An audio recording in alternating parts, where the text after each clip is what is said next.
Hi, welcome along to AFTV Transfer Daily, the show that keeps you up to date with all the players linked with a transfer move to the Arsenal this summer.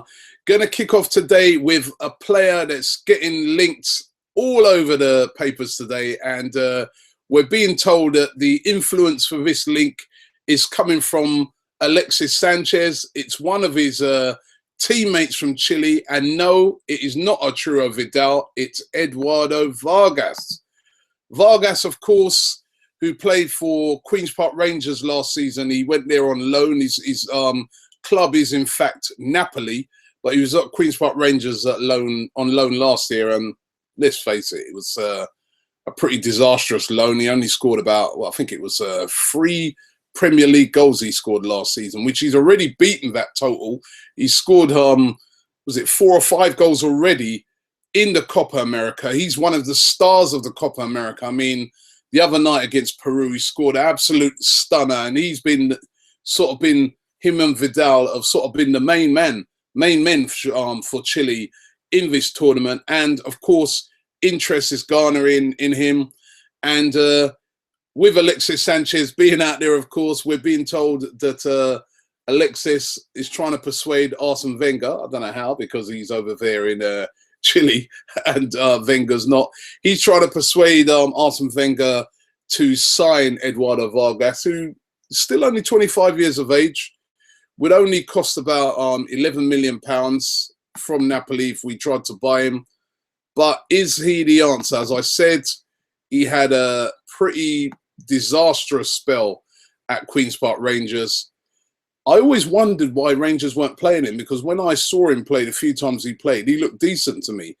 And a few years ago, this guy was being talked about as one of the stars of South American football. I mean, he was being put on a similar sort of pedestal out there in South America as Neymar, believe it or not. But he's just not recreated it on a week in, week out basis.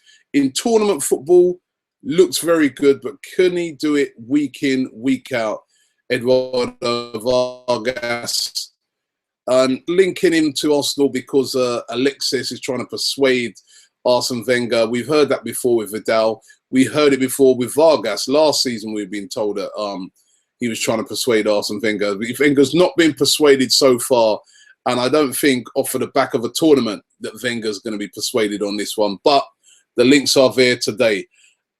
Also, we're being told today that Arsene Wenger is very interested in signing the Bender brothers. Yes, both of them. A twin swoop, we're being told, for Lars and Sven Bender.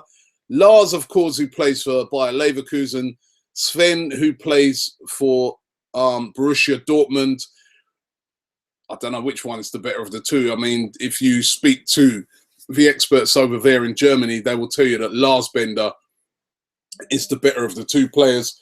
A lot of that kind of based on the fact that Sven Bender has had quite a lot of injuries, especially over the last couple of seasons. Both of them are very good players, both of them defensive midfielders, just what we need. If I was going to go for one of them, I think my preference would be to go for Lars Bender, but we're being told that Wenger's prepared to try and bring in both of them, which I find that very unbelievable. Makes a fantastic story. You know, you're bringing both twins over, but both of them play in the same position, and you've got Cockle in there. Both of them, how are they going to all get a game? How are they going to play? I just can't see both of them. I could see possibly one of them, and if it's down to one of them, I think maybe it could be Lars Bender, because as I said, Lars Bender is the better of the two, although Sven Bender will probably be the easier one to sign, because Sven, as I said, the last couple of seasons hasn't gone too great for him at Dortmund, and Dortmund trying to get some of those players off of the wage bill, so probably more achievable. But being linked with both of them today, as we are also being linked to the defensive midfielder William Cavalia, who we've been linked to now, well, for God knows how long, but it's really been hotting up over this past week. There's a lot of people out there saying that Arsene Wenger has turned his attentions away from Vidal, and it's this guy that he wants, William Cavalia, putting in great performances in the under-21s. And has been one of the stars of that tournament, really, although he's 23, which I can never get. Why are players who are over 21 tournament, but that's a matter for another day. Defensive midfielder, of course, as I said, plays for Sport in Lisbon. We're being told the price that Arsenal are being told to pay is about £19.8 million, which is a lot less than the 30-odd million that we were being quoted last year. We was being told £30-odd million release clauses and that. And I suppose this is why sometimes when, you know, I remember last season there was a lot of fans saying, go on Wenger, why are you being so tight? Go and get him. I mean, you can't just go and buy a player when the valuation is absolutely ridiculous. And the £35 million valuation for a guy who's still unproven, that's why he's playing in the under-21s. You know, let's face it, he's not a fixture in the senior team. He gets into the senior team, but he's not a fixture yet in the senior team. He's an up-and-coming player in the under-21s, and we were being quoted like £35 million.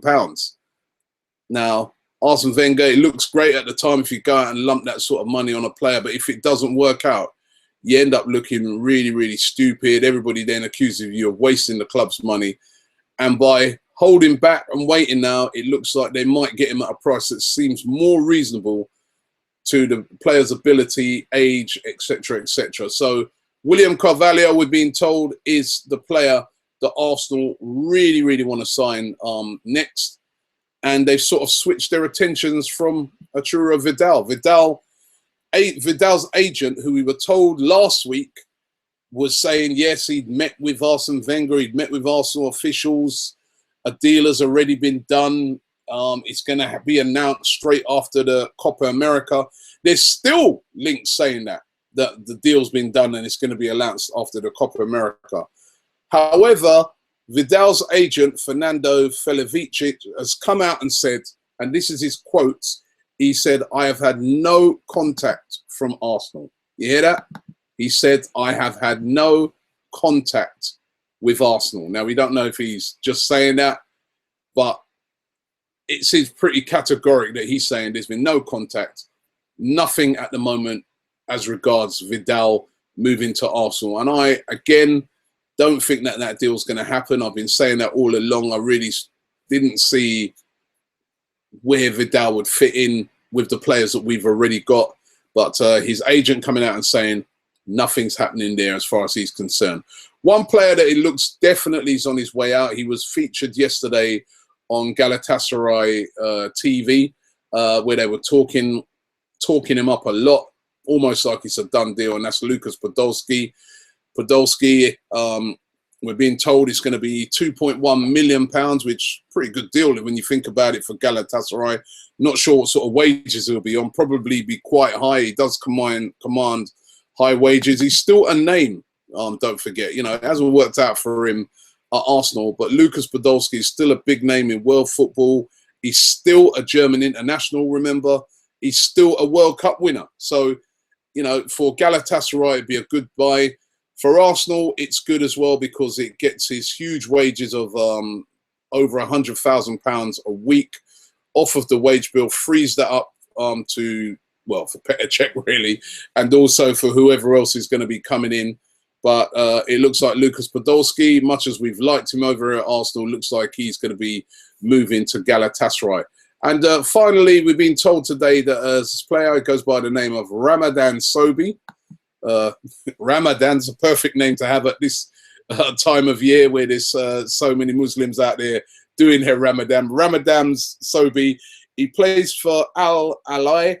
I hope I pronounced that right. He's only 18 years of age, as an attacking midfielder, Egyptian player, of course. And we're being told that Arsenal are very interested in purchasing him. One for the future, they're sort of looking at him. He's an attacking midfielder. He's also wanted by Roma. Arsenal wanted him on trial in February. They wanted to take him on trial, but his club, Al-Alai, refused. They didn't want to send him over on trial at that time. But we're being told now that Arsenal are willing to like buy him outright and bring him to the Emirates. As I said, it looks like this one would definitely be like a sort of deal where it's like a one for the future deal, which we're always doing those sort of deals. But have to watch the space on that one, but that looks like a deal that may possibly happen with this young prospect, supposed to be really, really good player, Ramadan Sobhi, coming to England from Egypt. All right, let's get into your comments. Romario says, Cech is probably the best keeper to ever wear an Arsenal kit. That's what he's saying, which is, wow, that's high praise indeed. We have had some decent keepers over the years, but definitely if he produces the sort of stuff that he used to produce at Chelsea, he'll definitely be up there. Lecton says, Vidal is just another Royce and another Kadira, etc. When they say it's a done deal and then everything at the end of it is just a rumour. Daniel Victor says, unless a miracle happens, we're not going to get a world-class striker, he says. He said, Real Madrid, a bigger club that also needs one and can easily double anything we can offer, couldn't get one. So what makes Gunners think we can? Now, I suppose that's a good point there. The fact that there's not a lot of world-class strikers out there. He's right. Real Madrid are on the hunt for a world-class striker. They would like to do an update on Benzema. I'm sure of that. But they're looking at it and they're thinking, well, is there anybody out there at the moment that's better than Benzema that's available? And that is a problem. There's those world-class strikers out there, those head-turning world-class strikers. There's not many of them out there. Higuain, possibly. I mean, he scored again last night for Argentina. Possibly Higuain. But not a lot of real top, you know, world-class strikers out there. Mr. FF1, I like this comment. I really like this comment. Check this one out. He says, so many of us underestimate our players. Vidal is not better than Cazorla, Wilshere or Ramsey. He's just a big name compared to what we have. You know what? I really like that comment. I'm not saying that he's not better than, not necessarily better than Cazorla, Wilshere, Ramsey. Actually, I don't think he's better than Cazorla. I would say he's better than Wilshere at the moment. I'm not sure if he's better than Ramsey. Remember Ramsey's goal-scoring record, what Ramsey does? That's what I'm saying. Bringing in Vidal, is that a massive upgrade on what we've got? Do we really need that player in that area when you've got a brilliant box-to-box player in Aaron Ramsey? And you've got a player, Wilshere, who can do the same role. You've got Cazorla, who can do the same sort of thing, maybe just in a bit of a different way. I mean, that guy's got a great point. We've got great players in that area. And as I said, I'd just be more up for that player that's just an out-and-out defensive midfielder, like what Coquelin does, where he sits there. And I remember when we interviewed Santi Cazorla, he made this point very clearly. He said the great thing about Francis Coquelin is that he allows the rest of us to play. Now, Vidal would want to get involved in all that. He'd want to push forward. He'd want to burst, just like what Aaron Ramsey does. And we all know what our weakness has been in recent times is getting caught up front with all of our players without no cover, and we get susceptible and we get done on the counter-attack. So that's why I personally don't think Vidal would be the greatest of deals for us, and his agent certainly today saying that he doesn't think it's going to be something that's going to happen. Last couple here. Simeon simply says, get Lacazette. I think we need backup for Giroud more than we need backup for Coquelin. I don't know. I think we need backup for both of them. And Cole says, I think we need Benzema or Vidal. Both would be featured, but I don't think both will be here. And Red and White Victoria finally says, Carvalho and Lacazette are not proven players. They lack experience, played in the top competition and Champions League. They're both young, expensive and risky. And that is very true. And that is the chance that Arsenal would have to take on both of those players if they bring them in. Thanks very much for watching Transfer Daily. Don't forget, we'll be back tomorrow morning.